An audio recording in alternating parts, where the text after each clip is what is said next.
Miraculous, Tales of Ladybug and Cat Noir is a 3D animated superhero cartoon from France. I don't usually do this, but in this video, I'm gonna be talking about this show's lore. This is your official lore warning for the video. If you want to learn about the lore of the show the way that it was intended, click off this video and go watch this show. Then come back to this video. As popular as this show is, I haven't heard much talk about it, at least on YouTube. There's that one Jello Apocalypse video that was just made as a joke, but other than that, I hadn't seen any reviews or anything talking about Miraculous Ladybug. Okay, some background.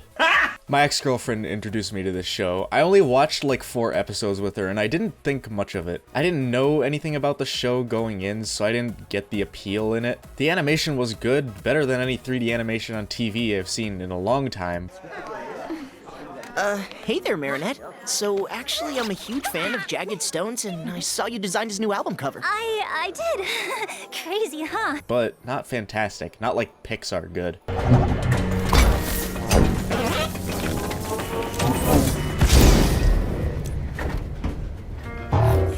Then one day, about a month and a half ago, I woke up and my TV in my bedroom was on because I have it set to turn on to wake me up in the morning. And there, playing on Kids Click, a channel I'd never heard of, was Miraculous Ladybug. The bug and cat are now back. We return to Miraculous Ladybug and Cat Noir. I decided to rewind a bit and just watch the entire episode. Then after the episode, I set my TiVo to record the whole series, and from then on, every weekday, I'd watch the episode that recorded that morning. I actually went online and watched every episode in order, just so I wouldn't learn the lore out of order. And god damn it, Becca, you knew this was gonna happen, didn't you? You planted the seed in me and thought eventually it would grow way out of control. I'm addicted to this show now. This is revenge for me getting you into Steven Universe and My Hero Academia, isn't it? Fine, I guess we're even.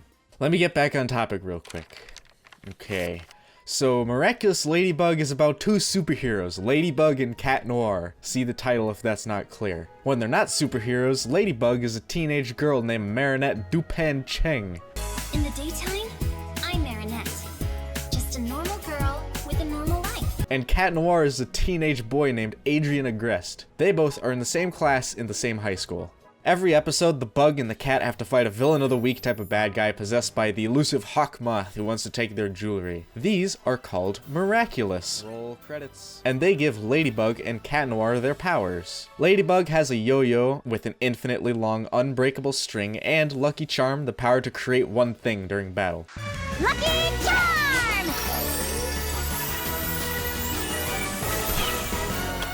Well, that's an effective Lucky Charm. Cat Noir has an unbendable baton that can grow infinitely long, and Cataclysm, the power to destroy one thing. No, don't do that! Cool. It's just you and me now. Time to rumble, soon to be rubble.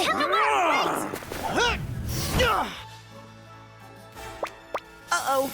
I guess I only get one shot to use my power.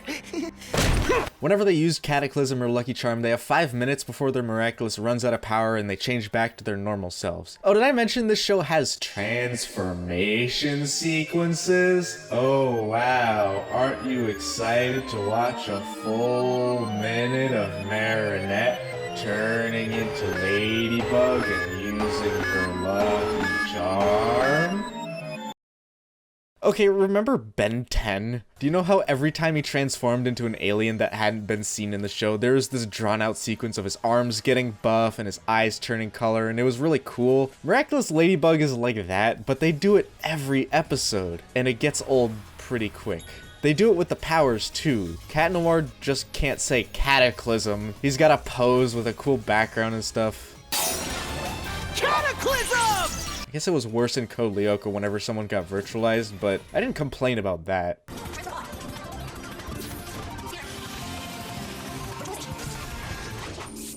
I can guarantee that most people who watch this show don't watch it for the action. As smooth and stylized as the animation is, the action is not the strongest part of the series. All of the episodes play out pretty much the same. Someone gets upset, Hawkmoth gives them villain powers, Ladybug and Cat Noir fight them, break the thing, let the butterfly out, everything goes back to normal. Pretty formulaic. Now this show takes place in Paris, France. Paris, France. the City of Lights, the capital of romance. The writers have to make use of their setting, so there's a lot of romance in this show. That being said, I would say the main appeal of the show is the romantic subplot, but that would be a lie. The romance in this show is the main story. The whole superhero storyline is just a backdrop for a love story. It's actually kind of impressive.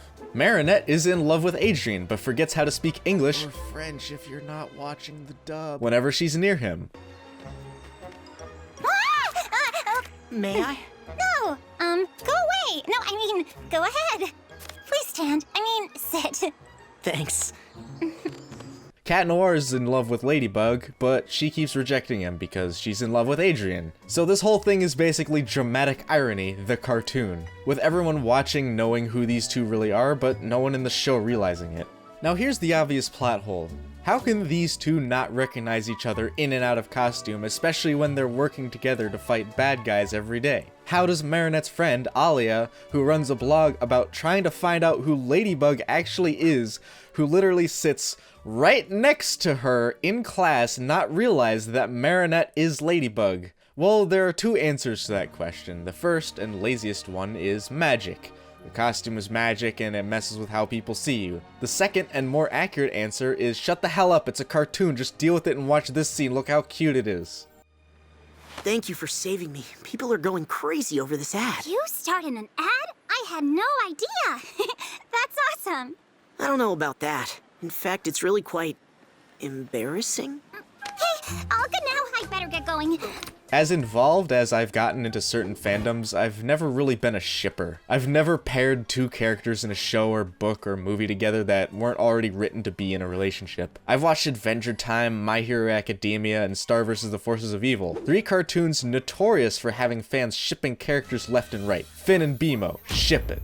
Uraraka and the Principal, ship it.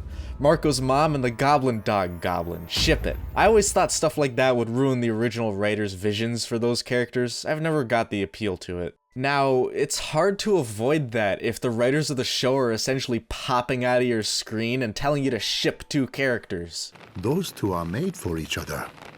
I ship these two. Ladybug and Cat Noir, Marinette and Adrien. It's impossible not to. They're written that way. I come back when every new episode comes out just to see any advancement Marinette makes towards Adrien, and usually her failing, which is equally entertaining. Maybe next episode Ladybug will take up Cat Noir on one of his date offers. I don't know. I'm never patient enough to wait for a new episode. I even watched the French dub of one episode because I was too impatient to wait 2 days before it came out in English. I actually started to learn French later that week. I don't know, the language just struck a chord with me somehow. Even if I don't end up going to France again for an extended period, at least I can use it to impress people at parties, maybe woo a cute girl with some fancy romantic sounding words. J'étudie le français.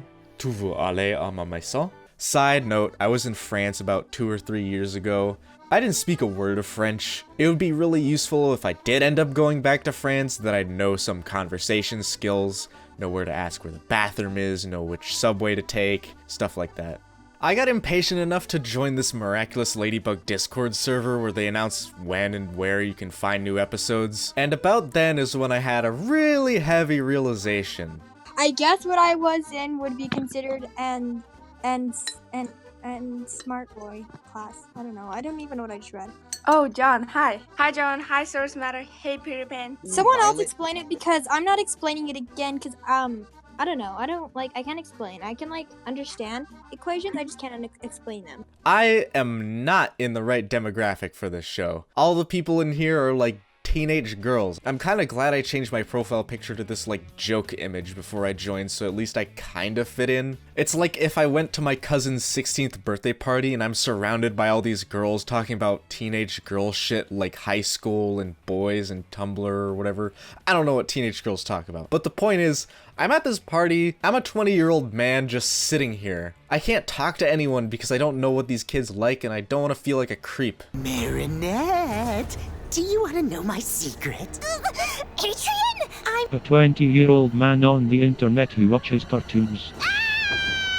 I feel like a creep watching this show now. I never had that issue with My Little Pony or Star vs. the Forces of Evil or any other cartoon, because everything I've watched all had a decently sized adult male fan base. I don't think I've met a fan of this show who's male yet. Doesn't matter the age. There's like no talk about this show on 4chan, other than the occasional episode release date and circle jerk about how all the costumes could be used as fetish gear. Nothing. I'm the only adult man who cares about this show, aren't I? I feel like I'm living on Mars or something now.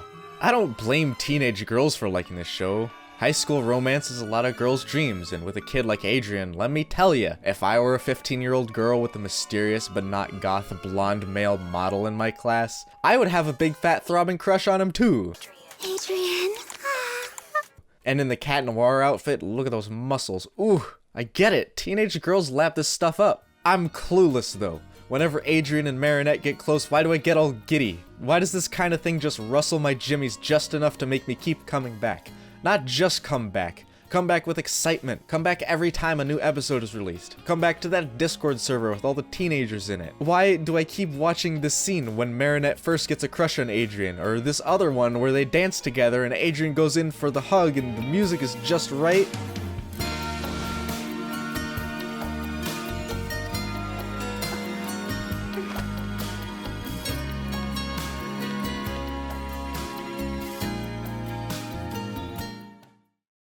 Then I realized, this show only appeals to teenage girls, but the show also appeals to me, so simple logic tells me that I'm just a teenage girl at heart. But that still doesn't make sense, because I'm me, and I'm not a girl. I watch pro wrestling, I play video games, I have facial hair like crazy, I do man stuff. This show is the only girly thing that I do. And I found this Reddit post. This guy is the only other adult male fan of Miraculous Tales of Ladybug and Cat Noir on the entire planet, and I think he explains it better than I ever could. I can put it on and unwind. I don't have to solve any cryptic messages. I'm looking at you, Gravity Falls. Nor do I have to worry about some dark secret waiting to ruin the fandom, Steven Universe. I really couldn't have worded it better. I don't have to work to watch this show. I don't have to try to work out how the magic works or what kind of secrets the characters are hiding. Hawkmoth is Adrian's dad. We've known that since season 1. If the show was gonna have any secrets or plot twists, it would have been that. And the writers just gave it to us. Steven Universe kept secrets to the very end of the series. And Gravity Falls, that show's still a mystery to me, and the finale happened 3 years ago. I still can't wait for this love square to go somewhere though. Never in my life have I been more invested into a fictional character's relationship with another fictional character. Not even a relationship. These characters aren't even in a relationship yet. I kinda wanna see what comes first actually, the relationship or the identity reveal. My money's on the relationship, followed by 3 or 4 more seasons before the identity reveal at the finale of the show. The rate these episodes come out, I'll be in my late 30s when that happens. So in the end, do I recommend this show? Well, that depends. Are you a teenage girl? Then yes. Are you me? Then yes. Are you literally anything else? Well, I'd say watch like 4 or 5 episodes, give it a chance. Maybe you'll like it, maybe you won't. This show definitely is not for everyone. But like I said, it might surprise you. You might find this show oddly charming like I did. I will say that Miraculous Ladybug is definitely one of my favorite shows at the moment. It's always nice to be part of a fandom, and since the Brony and Steven Universe fandoms have died off in the past year or two, it's nice to be part of something new. Meet some new people, have some new adventures. Now if you'll excuse me, I have to find something else to watch, since it takes like 2 decades for an episode of this show to come out. Hey dudes, I'm Carapace, the worst superhero in this whole show. Source didn't put me in the video, so I'm doing the end card instead. Make sure you like this video and subscribe for more reviews and cool stuff. I hear Source Master is uploading videos weekly now, isn't that rad? I think I hear him coming though, I got a split. He'll totally freak out if he found out I recorded this. Catch you later, dudes.